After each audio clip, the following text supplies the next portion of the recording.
You know, H.P. Lovecraft, more than once, in defense of his writings, laid the importance of atmosphere, be it the cosmic point of view, even the superiority of impressions and images over the mere mechanics of plot.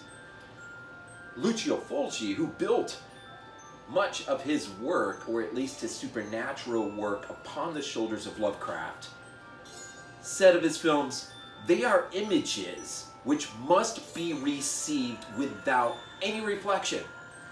And what of the great Dario Argento in defense of his works? Films are dreams, he said. Many critics say to me that my films are not good because they are too unbelievable. But this is my style. I tell stories like they are dreams. This is my imagination. Wonder if that's why I love these guys so much.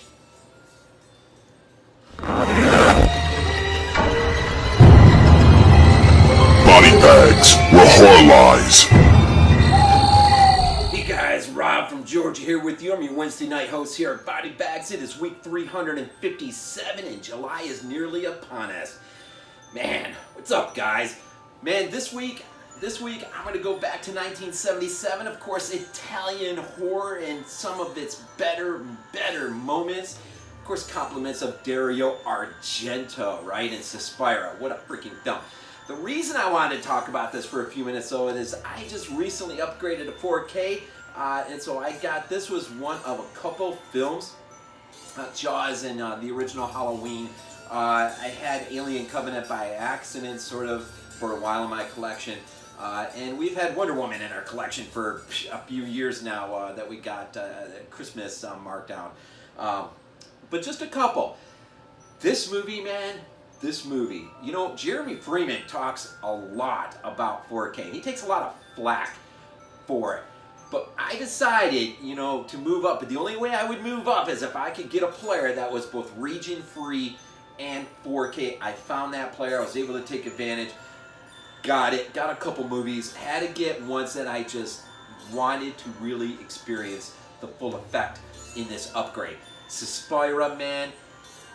This kicked my freaking arse, man. This movie was freaking unfreaking real. Now, if you know Suspiria, you know the plot basically. American girl shows up, Freiburg, Germany, Dance Academy. We find it is controlled by a coven of witches, man. It is nightmare logic at its best, man. It is a movie, as I've said earlier, that really lays heavy on images over, style over substance. But that's not a bad thing if worked to perfection.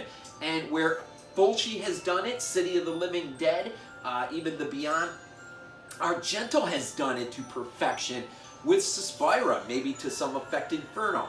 But Suspiria, man, it is his Snow White brought up to horror, modern day horror classic. It is a fairy tale in a sense. And it's really amazing when you learn that he actually wanted young girls at this dance academy, but was forced by the studio to go much older in age. One only wonders how that movie would have looked. But look, I'm nearly 50 now. Suspiria's been with me forever. It's one of my favorite horror films of all time. If given a choice between Argento and Fulci at 50, I'm gonna say Fulci. When I was a kid, I would have probably said Argento, man. Creepers and, just all the movies. Now, there are movies of his that I absolutely love and adore, man. Opera is one of them. But Suspiria, man, maybe it's the combination, man, of just him being at the top of his game. The cinematography is absolutely insane. The production design is out of this world. The use of vibrant colors, just the dream world that he sets into motion. And man, the score that is laid down by Goblin might be the single best score ever laid down to any movie, hands freaking down. I love Fabio Frizzi, man. City of the Living Dead is freaking out of this world, but man, there is something about the first 15-20 minutes of this film, man, with Goblin laying it heavy, man, and the lead up to our first murder. It is out of this freaking world, man. When she's in the car going down the road and she sees, I think her name was Pam, the girl that's fleeing the academy, and she's in the wood line running, man, and you know, man, freaking demons from hell, man, are in pursuit, and the only one that knows it is her. It's just a heightened sense of terror, man. It is freaking unreal, man. And 4K, man, really brings that stuff. Now, I know not every single movie is going to be, you know, up to the 4K challenge. I know Halloween looked pretty beautiful. Jaws looks out of this world. But maybe it's just the combination of Goblin and just everything else set into motion. I love Joan Bennett, man. Alida, Valli, Miss Tanner, Madame Blanc. Man, those two heavyweight, of course, at the centerpiece of this story. You've got a black queen that is in control of this coven. This becomes the beginning point for what we call the Three Mothers trilogy, Inferno and Mother of Tears, right? Inferno in New York City and Mother of Tears in Rome. But unlike Fulci's Gates of Hell trilogy, unfortunately, you know, you really started to Suspiria and begin to work your way down to ultimately Mother of Tears. But this movie, man, and Inferno to a good degree, this movie though is a standout. It is a freaking classic in how you create terror on the screen, man. And I freaking love this movie, man. I love it. Maybe one of my favorite set pieces in this film, man, is her friend Sarah, I think, who ends up in that pit of Constantine wire. Man, that is freaking out of this freaking world. Udo Kier is in this freaking movie. How awesome is that? A young Udo Kier. I don't think much about the remake.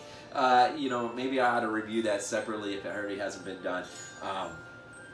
But this is a classic, man. This is a classic. Argento, man. I wish we could get something like this from him again.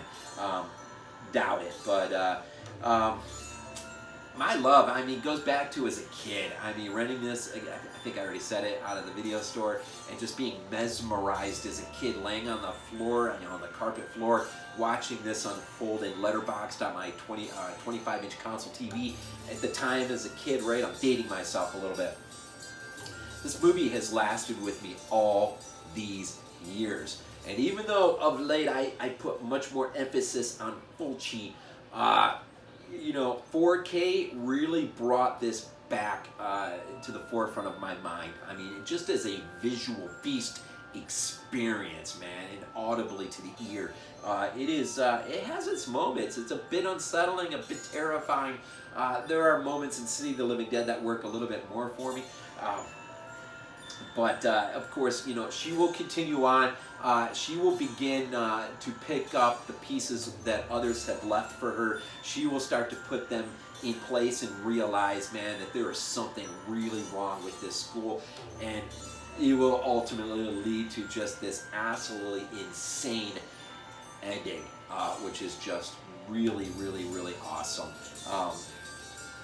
I'm not sure, man. I just wanted really more than a review per se. Is just, man, it just shine the light on this 4K, man. Synapse released this, and they did an absolute fantastic job. There's some great extras in here, a great documentary on Suspiria, which is really awesome. Some commentaries too from some film historians. Troy Howarth, I think, is one, and there's a dual commentary as well. Argento, man, at the top of his freaking game in this film. Other than that, I don't know what else to say, really. Most of you have already seen this film, may not even be listening to me because you don't want to hear for the up 10th time. So I figured with the focus on 4K, if you have not upgraded, I know it's a big thing. I mean, you gotta have the player, you gotta have the TV, and if you do that though, you have got to have the right HDMI cord, man. I learned the hard way. I had to go out and the factory one they send with the player is not good enough. But if you are looking to upgrade and you want to know what player I have, message me down, comment on the bottom, and I will definitely reply to you. I'll even link you up to the player that I got. If you're also looking to be region free as well, which is extremely important to me. Do it, man, do it. Enjoy the rest of the week. It's random week. Not sure exactly what's going to fall each and every single day. I know we're going to get into some Blue Underground this month, and it's my theme. We're going to be looking at the end of the month titles that have the word house in it. Yours truly will go Italian with The Last House in the Woods. Looking forward to that at the end of the month.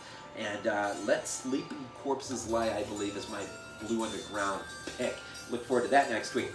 So anyways, here at week 357, man, loads of appreciation just for taking time to pause and listen and watch these reviews as they unfold each and every week. And each and every day there's a new review, man. So, definitely take advantage of that and the things that are coming up in the future. So appreciate each and every single one of you. Hope all is well as can be in this new world that we live in. And as always, end these things off with Go Freaking Bills. This is not a dream. Not a dream.